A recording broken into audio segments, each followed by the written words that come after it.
Chennai central ரயில் நிலைய குண்டுவெடிப்பு சம்பவம் நடந்த உடனே முதலமைச்சர் ஜெயலலிதா சென்னை வந்திருக்க வேணாமா அப்படின்னு சொல்லி திமுக தலைவர் கருணாநிதி அறிக்கை வெளியிட்டிருக்கிறார் நேற்று.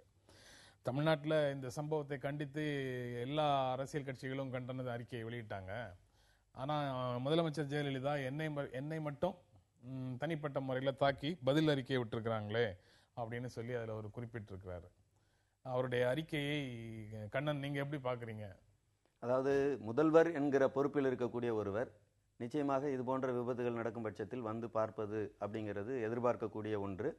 அது ஒரு கூடுதல் தலையீடுக்கு உதவி செய்யுமா என்று கேட்டால் நிச்சயமாக அது உதவி செய்யும். ஏன்னா நேரடியாக முதல்வர் வந்தார், அதுவும் உள்துறை பொறுப்பில் இருக்கக்கூடிய உள்துறை பொறுப்பு அவர் வசம் இருக்கிற காரணத்தினால் அவர் வந்தார் என்பதை பதிவு செய்வதும் அது தலையீட்டை தீவிரப்படுத்துவதும் அவசியமான ஒன்று. அந்த வகையில் விமர்சனம் சரியானது. இதில் ஒரு லாவணியாக இந்த விஷயத்தை மாற்றக்கூடாது. செத்தாலும் லாவணி, பிழைத்தாலும் லாவணி, மக்களை வந்து துன்புறுத்துவதிலும் லாவணி அப்படிங்கிற முறையில் ஆளும் கட்சி தலைவரும் எதிர்கட்சி தலைவரும் பேசிக்கொண்டு இருந்தால் அது மக்களுக்கு பிரயோஜனமாக இருக்காது. மக்களை பாதுகாக்கக்கூடிய தன்மையில் இருக்க வேண்டும் என்கிற அக்கறையோடு இந்த விமர்சனம் இருக்கணுங்கிறது தான் என்னுடைய கருத்து. மற்றபடி இந்த விமர்சனம் சரியானது. கண்ணன் சொல்ற அடிப்படையில் தான் இந்த விமர்சனம் இருக்குதா? இல்லை, நம்ம ஒரு விஷயத்தில் ஒரு முதல்வரோட செயல்பாடை வந்து நம்ம வெறுமனே அதை லாவணின்னு மட்டும் நம்ம சுருக்கணும்னா எல்லா விமர்சனங்களையுமே அந்த மாதிரி எடுத்துகிட்டு போக முடியும்.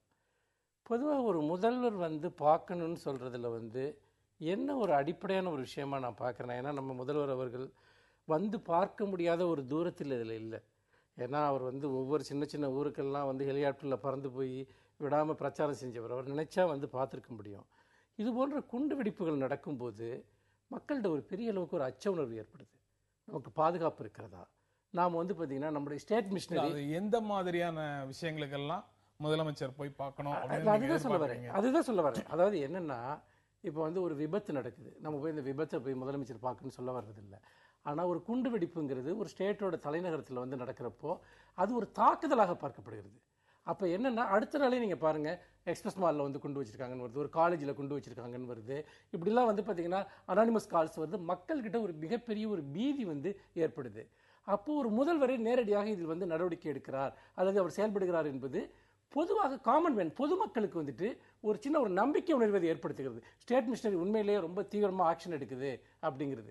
இந்த நம்பிக்கைகளை ஏற்படுத்துவது என்பது இது போன்ற நெருக்கடியான சமயத்தில் ரொம்ப அவசியம் நான் நினைக்கிறேன். வந்து இல்ல, கோவையில் குண்டு வெடிப்பு நடந்தது, அதை நான் போய் பார்த்தேன் அப்படின்னு சொல்லி முதலமைச்சராக இருந்த அந்த சமயத்தில் முதலமைச்சராக இருந்த கருணாநிதி சொல்றாரு.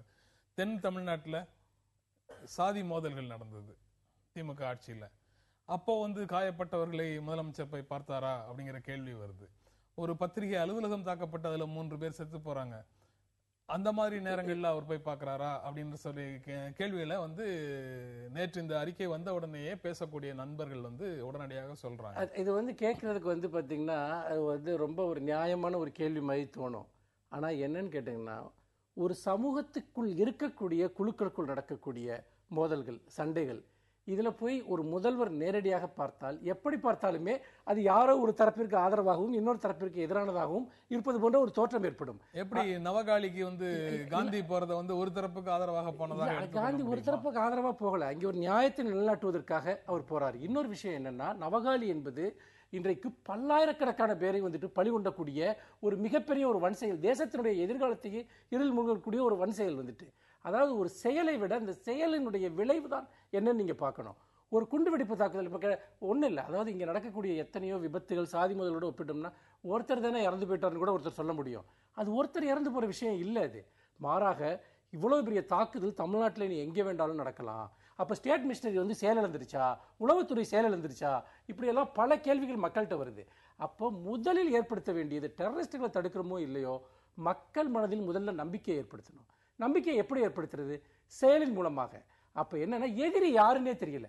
அப்போ என்னன்னு கேட்டோம்னா, எல்லா பக்கமும் நம்ம எந்த நேரத்தையும் தாக்கப்படலாம்னு தெரியும். ஒரு சாதி முதல்ல அப்படி கிடையாது. அங்கே தெளிவாக 2 குழுக்கள் இருக்காங்க. இல்லைன்னா உள்ளூரில் ஒரு சின்ன ஒரு கலவரம் நடக்குதுன்னா அதில் யார் யார் எதிரிகள்ங்கிறது நல்லா தெரியுது. ஆனால் இங்கே எதிரி யாருன்னே தெரியல. அப்புறம் இது உண்மையிலேயே ஒரு வார்னிங்கா, இதோட பெரிய தாக்குதல்கள் தமிழ்நாட்டில் நடக்குமா, இப்படிலாம் பல சந்தேகங்கள் வர்றப்ப நான் செயல்படுகிறேன், நான் உங்களுக்காக இருக்கிறேன் என்று ஒரு முதல்வர் சொல்வதுதான் அவருடைய அடிப்படையான தார்மீக பொறுப்பு. அதற்காகத்தான் அவர் இந்த இடத்தில் இருக்கிறார். ஆகவே அது ஒரு அடையாளபூர்வமான ஒரு செயல், மக்களுக்கு நம்பிக்கை விதைக்கக்கூடிய ஒரு செயல். அதை அவர் செய்ய தவறிவிட்டார். அந்த விதத்தில் கலைஞருடைய விமர்சனம் என்பது சரியானது என்று தான் நான் நினைக்கிறேன். அதான் வெறும் பீதி அடைய வேண்டாம் அப்படின்னு அறிக்கை விடுறதுனால எந்த பலனும் பெரிதாக விளைந்து விட போவது இல்லை. அவருடைய பிசிக்கல் பிரசன்ஸ், அவர் நேரடியாக அங்க வந்து காயமடைந்தவர்களுக்கு ஆறுதல் சொல்றதும் காவல்துறையினரோட கலந்து ஆலோசிக்கிற மாதிரியான இமேஜஸும் இன்னும் கூடுதலான ஒரு நம்பிக்கையை தரும் மக்களுக்குங்கிறதுல ஒரு நியாயம் இருக்கிற மாதிரி தான் தெரியுது. அதை நீங்களும் அது அவசியம். அதான் நான் முதலே சொன்னது. அதாவது இப்ப மனுஷபுத்திரன் சொல்லுகிற போது ஒரு விஷயத்தை குறிப்பிட்டார். நான் வந்து லாவணி என்று சொல்லுவதில் நீங்க அதை வந்து கொஞ்சம் கூடுதலான தகவல்களை சேர்த்து சொன்னீங்க.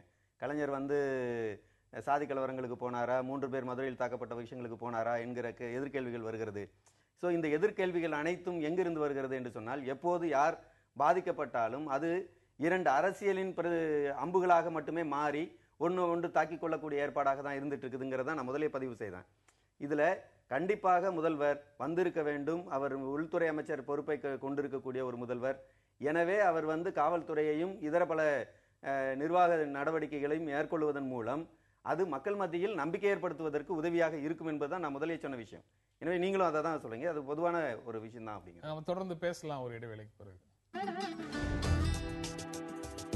Takani, takani, takani, takani.